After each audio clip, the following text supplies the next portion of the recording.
Die evangelie volgens Johannes hoofstuk 20. En vroegoggend op die eerste dag van die week, terwyl dit nog donker was, kom Maria Magdalena tot by die graf en sien dat die klip van die graf verwyder is. Sy hardloop toe en gaan na Simon Petrus en na die ander disipel vir wie Jesus liefgehad het en sê vir hulle het die Here uit die graf weggevat en ons weet nie waar hulle hom neergelê het nie. Petrus en die ander disipel het toe uitgegaan en na die graf gegaan. Die twee het saam gehardloop, maar die ander disipel het vooruit gehardloop, vinniger as Petrus, en eerste by die graf aangekom. Toe hy vooroor buig, sien hy die linnedoeke lê. Hy het egter nie binne gegaan nie, maar toe Simon Petrus wat hom gevolg het, daar aankom, het hy die graf binne gegaan en die linnedoeke daar gesien lê. En die doek wat oor sy kop was, die doek het nie by die linnedoeke gelê nie, maar was eenkant afsonderlik opgerol. Toe het ook die ander disipel, die een wat eerste by die graf gekom het, binne gegaan, en hy het gesien en geglo.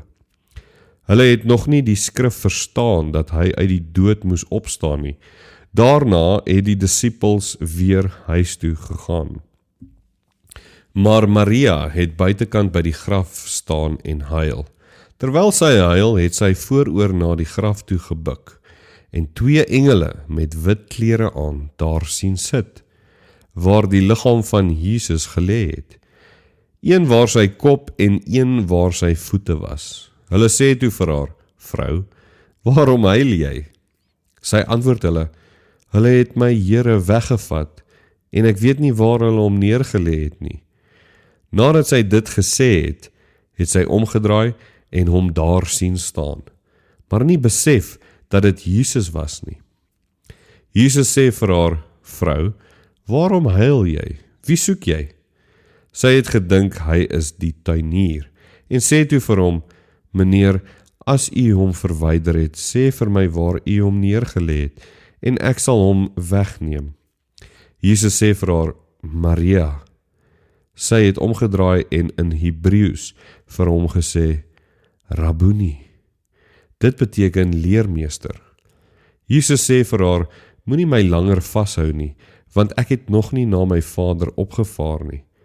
Maar gaan na my broers en sê vir hulle, ek vaar op na my Vader en julle Vader, en na my God en julle God. Maria Magdalena gaan vertel toe aan die disipels, ek het die Here gesien, en dat hy hierdie dinge vir haar gesê het. Dit was al laat die aand op daardie eerste dag van die week. Die deure waar die disipels vergader het, was gesluit, uit vrees vir die Jode. Jesus het toe gekom en tussen hulle gaan staan en vir hulle gesê, vrede vir julle. En nadat hy dit gesê het, wys hy hulle sy hande en sy sy. Die disipels was verheug toe hulle die Here sien.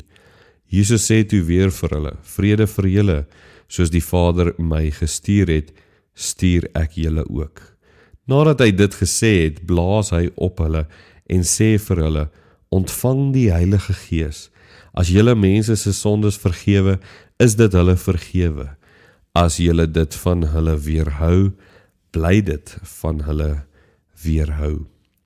Maar Thomas, een van die 12 wat bekend gestaan het as Didymus, was nie by hulle toe Jesus gekom het nie.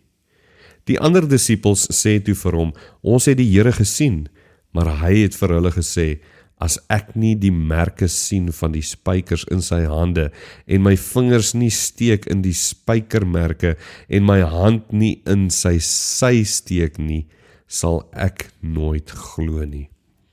8 dae later was sy disipels weer binne, en Thomas saam met hulle. Terwyl die deure gesluit was, het Jesus gekom en in hulle midde gaan staan en gesê, vrede vir julle. Daarna sê hy vir Thomas, bring jou vinger hier en kyk na my hande, en bring jou hand en steek dit in my sy, en moenie langer ongelowig wees nie, maar gelowig. Thomas het vir hom gesê, my Here en my God. Toe sê Jesus vir hom, Glo jy omdat jy my gesien het?